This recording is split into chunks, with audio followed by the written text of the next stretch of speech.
Shalom, peuple de Dieu, nous vous saluons dans le glorieux nom de notre Seigneur Jésus-Christ. Nous vous souhaitons à toutes et à tous la bienvenue dans cette session de prions ensemble. Nous voulons dire merci au Seigneur qui nous donne la grâce d'être avec vous en ce jour.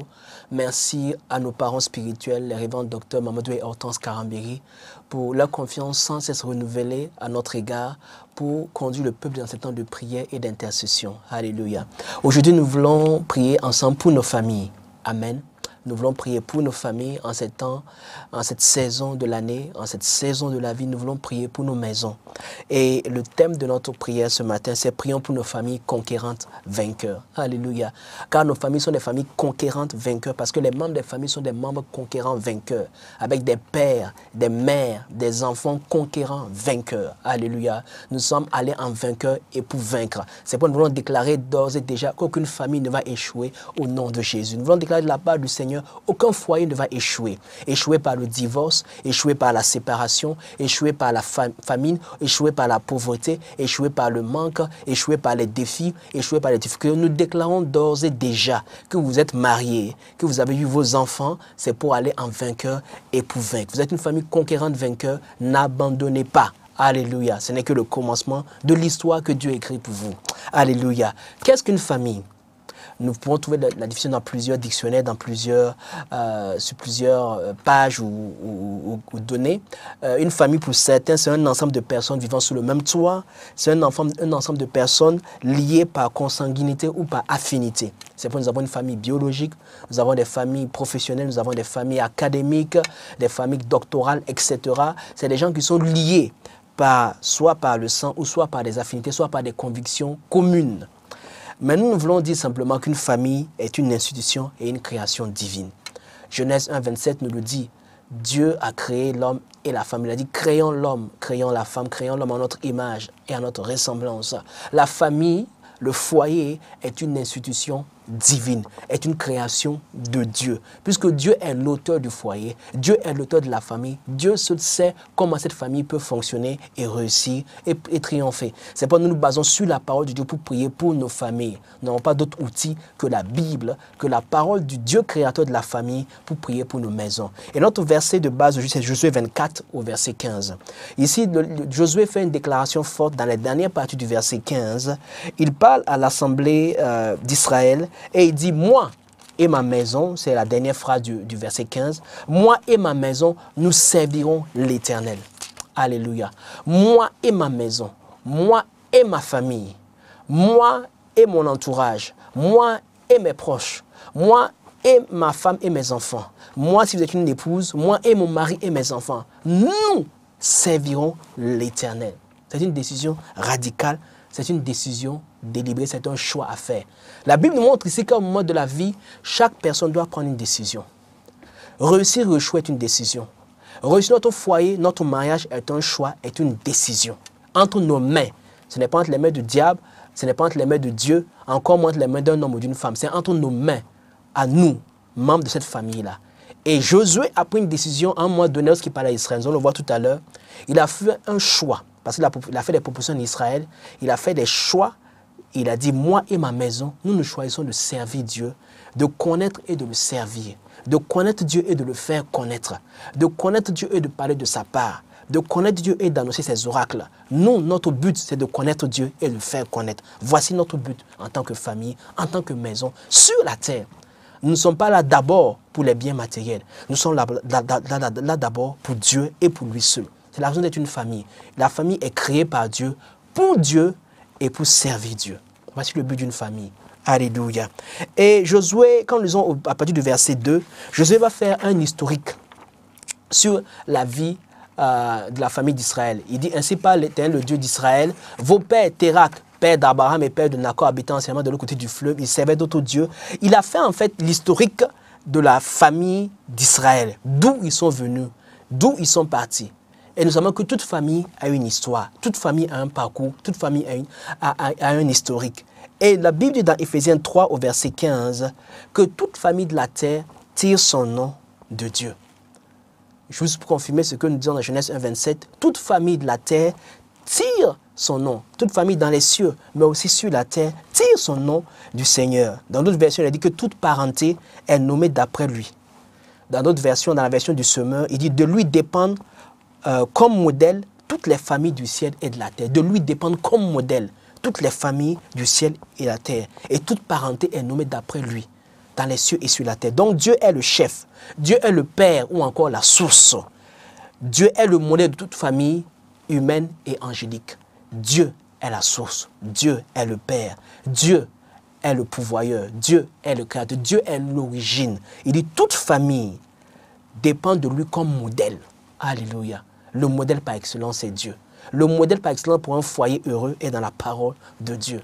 Alors, nous devons reconnaître cela comme préambule. Et nous voulons aujourd'hui, avant toute chose, dire merci au Seigneur pour ce premier point. Dieu est la source de nos familles.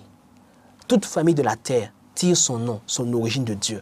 Alors nous allons donc élever nos voix en ce jour. Nous allons dire merci au Père. Parce que nos familles, nos maisons tirent leur origine de Dieu. Leur source, c'est Dieu.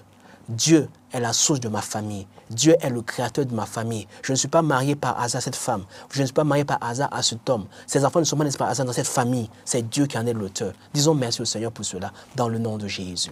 Excellent Père, nous voulons te dire merci, Seigneur, te rendre grâce, Seigneur, pour nos familles et nos maisons. Nous reconnaissons en ce jour, Seigneur, Papa, que tu es l'auteur, la source, l'origine, le Père de nos familles, de nos maisons, Seigneur. Nos familles peuvent avoir des noms humains, elles peuvent avoir des noms terrestres, elles peuvent être des familles Tientega, elles peuvent être des familles Sabadro, elles peuvent être des familles Dupuis, elles peuvent être des familles Yamwego, elles peuvent être des familles de toutes sortes de noms. Mais nous reconnaissons que la source, ce n'est pas d'abord un Yamwego, ce n'est pas d'abord un Tientega. La source, c'est Dieu. C'est l'Éternel des armées, c'est Jéhovah, c'est Elohim. C'est le Dieu tout-puissant, le Dieu tout-suffisant, le Dieu qui n'a ni commencement ni fin, le Dieu qui voit la fin avant le commencement. Il a commencé cette famille-là, il a commencé ma famille, il a commencé la famille de mes frères et ceux qui nous suivent actuellement. Nous reconnaissons que tu es notre source, Seigneur, et notre ressource, Seigneur. Tu es notre fondement, Seigneur. Nous sommes basés et fondés sur toi, Seigneur. Béni sois-tu, Père, car tu es notre source et notre modèle par excellence, Père. Dans le nom de Jésus, nous sommes exaucés. Dans le passage où nous avons lu, nous avons vu que pour Israël, ils ont commencé avec un homme qu'on appelle Abraham. Et là, dans Genèse 12, verset 3, Dieu dit à Abraham qu'il fera une source de bénédiction pour toutes les familles de la terre. Alléluia. Une source de bénédiction. Nous allons commencer à prier d'abord pour les pères. Une famille est composée d'un père, d'une mère et des enfants. La famille nucléaire, je veux dire par là.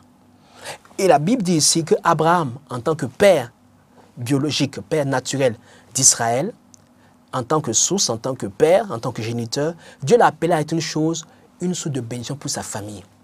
Nous voulons prier pour tous les pères qui nous suivent actuellement. Nous voulons prier pour nous. Vous êtes appelés, nous sommes appelés à être une bénédiction, une source de bénédiction pour nos familles. Pas une source de déclin, pas une source de larmes, pas une source de peine, pas une source de tribulation, pas une source de malheur, mais une source de bénédiction. Et quand Dieu nous appelle, Dieu nous donne la capacité de l'être. S'il nous appelle à être une femme sous le besoin pour les familles de la terre, ça veut dire qu'il nous a dit dans Genèse 1, 27, 27 et suivant, il dit que Dieu les bénit. Alléluia. Dieu les bénit. Et le jour de votre mariage, dans le temple aussi, on a proclamé ces bénédictions sur vous. Alléluia. Donc nous rentrons dans un foyer chargé de bénédictions. Et comme bagage, la bénédiction divine. La bénédiction, c'est une capacité qui est donnée. C'est une grâce qui est donnée. C'est un revêtement qui est donné. La bénédiction, c'est la capacité de produire le bonheur dans votre foyer. La capacité de rendre votre femme et votre mari heureux. La bénédiction, c'est la capacité de prendre soin de vos enfants. La bénédiction, c'est la capacité d'éduquer vos enfants. La bénédiction, c'est la capacité de prendre soin de financièrement et matériellement. Tout foyer commence avec la bénédiction, cette capacité qui leur est communiquée par le Saint-Esprit pour prendre soin d'une famille. C'est pourquoi une famille doit échouer. Nous avons commencé en Christ avec la bénédiction. Nous allons dire merci au Seigneur. En tant que Père, nous sommes bénis et nous sommes sous de bénédiction au nom de Jésus. Excellent Père, nous voulons te dire merci Seigneur, toi qui es le Père par excellence. Nous voulons dire merci et déclarer en tant que Père Seigneur, que tous les pères que nous sommes et les pères potentiels Seigneur Papa, nous sommes des sources de bénédiction pour nos familles.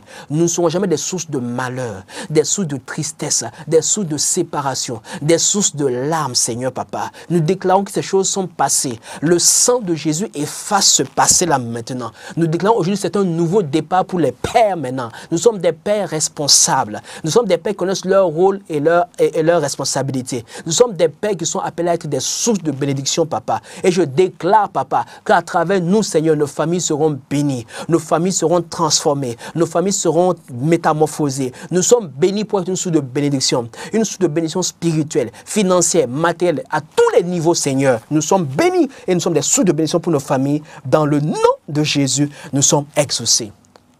Et dans Josué 24, lorsque Josué parle de cela, il va donner plusieurs principes. Nous allons juste prendre quelques-uns aujourd'hui. Josué 24 au verset 14, Josué dit ici, maintenant, après avoir fait l'historique de la famille d'Israël, comment Israël a été manifesté, il commence à parler des principes clés qui doivent conduire la vie de cette famille d'Israël. Il dit, maintenant, craignez l'Éternel et servez-le avec intégrité et fidélité.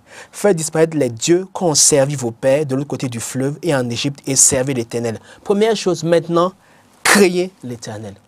Le psaume 128 nous dit, heureux l'homme qui craint l'Éternel. Il dit, sa femme est comme une vigne féconde. Allez, ses enfants sont comme des plantes d'olivier. Tout ce qu'il fait lui réussit. La crainte de Dieu. La crainte de Dieu.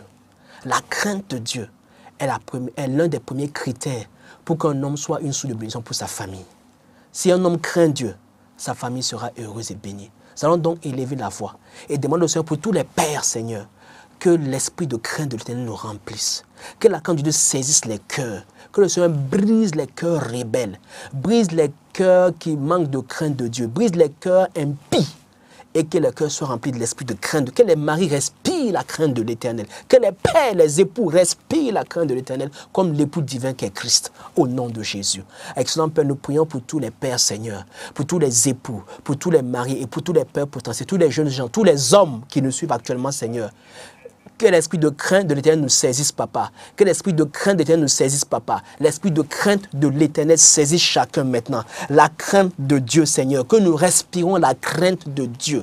Que nous respirons la crainte de Dieu, Seigneur, papa. À cause du manque de crainte, Seigneur, papa, des choses terribles se sont passées. À cause du manque de crainte, Seigneur, des choses abominables ne sont pas dans les familles, papa. Je prie pour tous les hommes en particulier aujourd'hui. Pour tous les pères, Seigneur, papa. Que la crainte de Dieu saisisse les cœurs des hommes. Que l'incrédulité soit brisée. L'impiété soit brisée des cœurs, la rébellion soit brisée au nom de Jésus et que l'esprit de crainte remplisse les hommes, les pères, les maris, que nous respirons la crainte de l'Éternel. Les brochata caparato quebrachantete, libras conterebo chantata capa, les brosque perebo chantata capa, la brosque perebo chantata, les redebos contaraba chante, les proscoraba chantete querebo scondara, les prosca parande quebo chantata capa, les broska parada daba chantete les gonta capraskete les brosa caparado capra chantete que nous respirons la crainte de l'Éternel, Seigneur, dans chaque famille, dans chaque foyer, papa.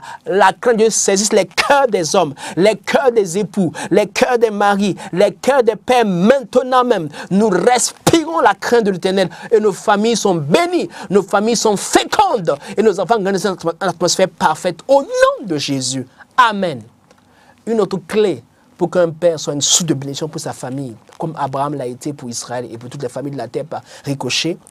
Dans Éphésiens 5, verset 25, il dit, Marie, aimez vos femmes. De quel amour? L'amour divin, l'amour agapao. Romains 5, 5 dit que cet amour, si vous êtes né de nouveau, cet amour est dans nos cœurs par le Saint-Esprit. Alléluia. Et dans 1 Corinthiens 13, il nous donne les différentes manifestations de cet amour-là. Cet amour qui croit tout, qui supporte tout, qui excuse tout, qui pardonne tout. Cet amour qui surmonte l'insurmontable. Cet amour qui pardonne les erreurs, les fautes et les faiblesses de son conjoint. Cet amour, quand il est là, on ne va jamais parler de divorce. Cet amour, quand on le laisse couler, c'est une décision. Quand on le laisse couler, on ne va jamais parler de séparation. La Bible dit que c'est la responsabilité de nous hommes, de nous pères, de nous maris, de nous époux, d'aimer nos femmes. Nous n'avons aucune excuse. En tant qu'enfant de Dieu, cet amour est déjà. Nous devons seulement laisser couler les fleuves d'eau vive d'amour. Il faut ouvrir le robinet. C'est une décision. C'est une décision. Il faut ouvrir le robinet. Cet amour-là aime l'insurmontable. Ce n'est pas un amour lié aux sentiments, ni aux émotions, ni aux réactions. Cet amour aime même quand on n'est pas aimable. Et il est en nous. Il est surnaturel. Et c'est une décision. Nous allons dire ce matin au Seigneur que nous choisissons d'aimer, de laisser couler les fleuves d'eau vive d'amour agapao de nos saints pour nos épouses et pour nos enfants dans le nom de Jésus. Père, nous élevons nos voix, Seigneur, en tant que Père, en tant qu'époux, en tant que mari. Nous choisissons de laisser couler les fleuves d'eau vive de nos saints, Seigneur. Et que les femmes aussi prient pour leurs époux, afin que ces fleuves d'eau vive là, qu'ils acceptent de laisser couler ces fleuves d'eau vive là, au nom de Jésus. Nous laissons couler les fleuves d'eau vive de nos saints, Papa. Les fleuves d'eau vive d'amour, Seigneur. Les fleuves d'eau vive de compassion, de grâce, Papa. D'amour dynamique, Seigneur, envers notre prochain, envers notre épouse, pour commencer, envers nos enfants, Seigneur. Nous choisissons de laisser couler les fleuves d'eau vive, d'ouvrir le robinet, Seigneur, Papa. Et de marcher selon 1 Corinthiens 13. Cet amour, nous le reconnaissons, nous l'acceptons. Et c'est pourquoi nous ouvrons les vannes et nous choisissons d'aimer nos enfants, d'aimer nos épouses, d'aimer chaque membre de nos familles avec cet amour divin, cet amour agapao, cet amour surnaturel qui est en nous, Seigneur. Nous choisissons de laisser couler les fleuves d'eau vive d'amour au nom de Jésus. Amen. Alléluia. Et quand vous faites des chants de déclaration de foi, vous serez testés. Des situations vont venir. Une parole sera peut-être malencontreusement dite, mais vous devez choisir de pardonner et de manifester cet amour-là. Autre chose que Josué a dit, dans Josué 24, toujours verset 14, il dit, faites disparaître les dieux qu'ont servi vos pères, les idoles. Alléluia.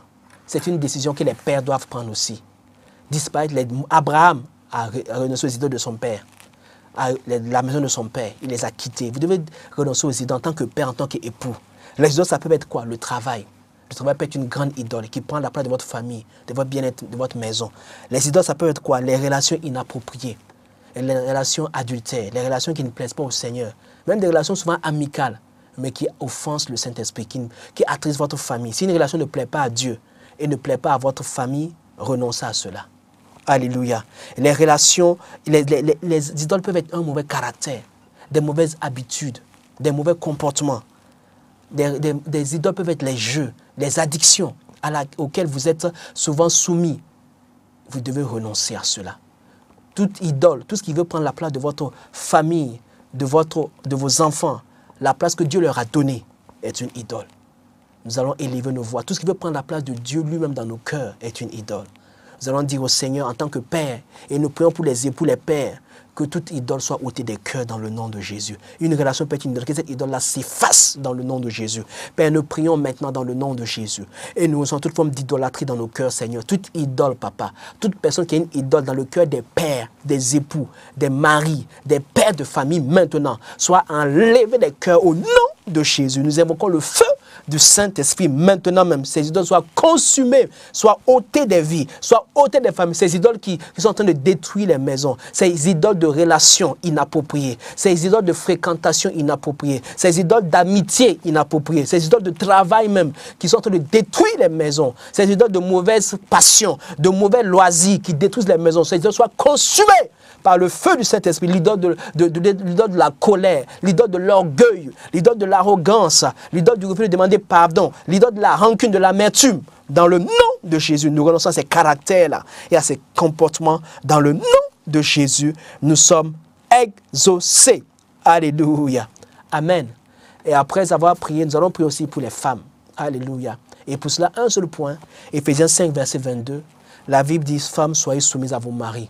Comme l'Église est soumise au Seigneur. Il dit par cette attitude-là, certaines femmes ont gagné leur mari même sans parole. Nous avons dit que pour les hommes, nous avons crié à Dieu pour des hommes et des pères de famille qui ont un cœur qui craint Dieu, qui ont un cœur qui laisse couler les fleuves de vie d'amour, qui ont un cœur qui est sans idolâtrie. Maintenant, la Bible dit que lorsque cet amour vient envers les femmes, la réponse des femmes sera évidente, c'est la soumission. Alléluia. La soumission. Avec l'aide du Saint-Esprit, c'est possible. Alléluia. Nous allons donc élever nos voix, prier pour toutes les femmes.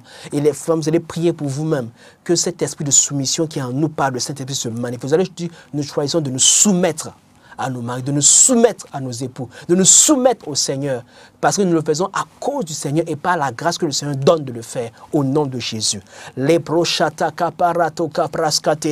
prions maintenant pour toutes les femmes, toutes les époux, toutes les mères, Seigneur Papa, qui ont souvent été frustrées ou par des situations, Seigneur Papa. Que la main de Dieu les touche maintenant, Seigneur Papa. Que toute forme d'esprit de rébellion, Seigneur Papa, de désobéissance soit ôtée et paralysée dans le nom de Jésus. En ces temps de la fin, Seigneur Papa, où on parle de féminisme exagéré, Seigneur, papa, de féminisme exagéré, papa, Seigneur, que chaque femme reprenne sa position selon le Seigneur, chaque femme joue son rôle selon le Seigneur, qu'elle soit soumise selon le Seigneur, comme l'Église est soumise à Christ, Seigneur, et Christ n'a jamais abusé de son Église, que chaque femme prenne conscience que la soumission selon le Seigneur ne va jamais conduire à un abus de la part des époux par la grâce de Dieu, qui vont aimer comme le Seigneur aussi a aimé l'Église. Père, nous prions pour un esprit de soumission, soumission dans les foyers, soumission dans les maisons, soumission dans les cœurs. Dans le nom de Jésus, nous sommes exaucés. Amen.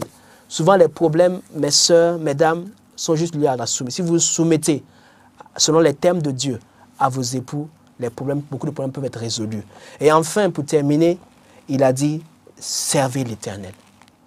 Il a répété au verset 15 encore, moi, mes nous servirons l'Éternel. Nous choisissons d'être des disciples et des témoins de Jésus. Nous choisissons d'être des gagneurs d'âme, une famille gagneuse d'âme, une famille qui sert Dieu. Ce n'est pas une famille qui est là justement pour amasser et amasser et amasser. Vous savez que Dieu a un plan pour votre famille. Dieu a des bons projets d'avance pour votre maison. Dieu vous a mis avec cet homme, cette femme-là, avec ces enfants-là, pour faire une œuvre qui va toucher des nations. Dieu vous a mis ensemble pour gagner des âmes ensemble, pour gagner les âmes dans vos familles, de vos voisins, de votre quartier. Dieu ne vous a pas seulement mis pour avoir des enfants, et puis avoir une maison, et puis avoir des voitures, et puis avoir ces choses-là. Dieu ne nous a pas mis d'abord pour ça. Dieu nous a mis pour lui-même d'abord. Il nous a mis ensemble, il nous a mariés, il nous a donné des enfants pour lui-même d'abord, pour son royaume et pour ses intérêts. Alléluia. C'est pourquoi je crois que chaque famille devait pouvoir venir devant le Seigneur avec ses âmes gagnées à Christ. Voici, moi et ma maison, nous avons servi l'Éternel. Voici les fruits, voici les résultats. Allez, nous allons dire au Seigneur, nous choisissons à partir d'aujourd'hui, en tant des familles restaurées, des couples conquérants vainqueurs, des foyers conquérants vainqueurs, de servir l'Éternel. Nous sommes assez assis, nous nous levons dans le nom de Jésus. Nous sommes sauvés, mariés pour le royaume des cieux. Nous choisissons d'aller maintenant, d'être des gagneurs d'âmes, d'être des foyers qui gagnent des âmes, d'être des foyers qui gagnent des vies, d'être des foyers qui changent les cœurs, qui vont être des foyers qui consolent, des foyers qui vont aller réconcilier des couples qui sont en miettes, des foyers qui vont aller amener la vie, qui vont amener la transformation, qui vont amener la délivrance dans les maisons. Nous choisissons cela au nom de Jésus. Élevons nos voix et faisons cette déclaration de foi ensemble. Papa, à l'instar de Josué, Seigneur, nous nous levons en tant que père, en tant que mère, en tant qu'époux, en tant que famille. Nous choisissons aujourd'hui de servir les intérêts du royaume des cieux, de servir Christ. Papa, nous choisissons d'aller maintenant dans le nom de Jésus, d'aller maintenant d'être des témoins de Christ, d'être des serviteurs témoins, Seigneur, Papa, d'aller gagner des âmes, d'aller prier pour les malades, d'aller aider les orphelins, les démunis, les veuves, de ne pas seulement penser à nos propres enfants, de penser aux enfants des voisins. Nous choisissons d'être des serviteurs, des couples serviteurs de Dieu, des couples qui viennent apporter le parfum de Christ, des couples qui apportent la vie à leur prochain, des couples qui apportent la consolation à leur prochain. Père, nous choisissons à partir de ce jour-là, Seigneur, de ne plus être nombrilistes, de ne plus penser qu'à nous et à nous seuls. Nous allons ouvrir nos bras, Seigneur. Nous allons tendre la main de l'association, nous allons tendre la main de la communion, nous allons tendre la main de la compassion dynamique avec notre prochain. En cette période de rentrée scolaire, avec ta grâce, Seigneur, tu accordes à chaque famille de pouvoir même aider d'autres enfants à se scolariser au-delà de nos propres enfants, de pouvoir même payer des fournitures pour d'autres enfants, de pouvoir payer des frais de scolaire pour d'autres enfants, de pouvoir même payer des frais médicaux pour d'autres enfants, de tendre la main de grâce. Nous sommes des familles qui répandent l'odeur de la connaissance de Christ. Nous sommes des familles qui ont été créées pour Dieu, par Dieu et en Dieu, et pour les intérêts de Dieu. Voici la raison d'exister de nos familles, de nos foyers, de nos maisons, Seigneur, Papa. Telle la mentalité avec laquelle nous allons en cette année, en cette période de l'année, telle la pensée que nous allons développer et les actions que nous allons manifester par la grâce de Dieu, Père. Te disons merci, Père. Au nom de Jésus, commence à élever ta voix et commence à rendre grâce à Dieu maintenant. Commençons à lui dire merci maintenant. Rendez-lui grâce parce que les familles sont restaurées. Nos maisons sont restaurées. Nos priorités ont été changées pour être en alignement avec la pensée de Dieu, avec la parole de Dieu. Il nous a créés par lui, pour lui et en lui, et pour ses intérêts. Père, merci Seigneur, Papa. Nous sommes maintenant alignés sur ta pensée, Seigneur. Et avec un tel alignement de nos pensées, aucune famille ne va échouer dans le nom de Jésus. Aucun foyer ne va échouer, Papa. Nous déclarons que toutes les familles qui nous suivent actuellement, même les futures familles qui seront formées, Seigneur, Papa, nous déclarons la paix dans les maisons au nom de Jésus. Nous déclarons maintenant à ceux qui nous suivent maintenant dans le nom de Jésus, la paix de Dieu dans les maisons, la réconciliation, des familles qui veulent se séparer, nous réprimons Au nom de Jésus, tout esprit de division, tout esprit d'incompréhension, tout esprit qui oppresse ces familles, ces foyers-là, nous réprimons ces esprits au nom de Jésus. Nous proclamons maintenant, sous cette onction du Saint-Esprit qui nous accompagne, nous déclarons la vie dans les maisons, la restauration maintenant, la réconciliation maintenant, le pardon maintenant, la crainte de Dieu maintenant dans les maisons. Les enfants qui étaient rebelles, maintenant, que la conduite saisisse les cœurs des enfants maintenant au nom de Jésus maintenant. Tu as dit que l'homme qui craint l'Éternel, sa famille sera comme une vie féconde et les enfants comme des plantes d'olivier. Nous déclarons cela sur les maisons, sur les familles dans le nom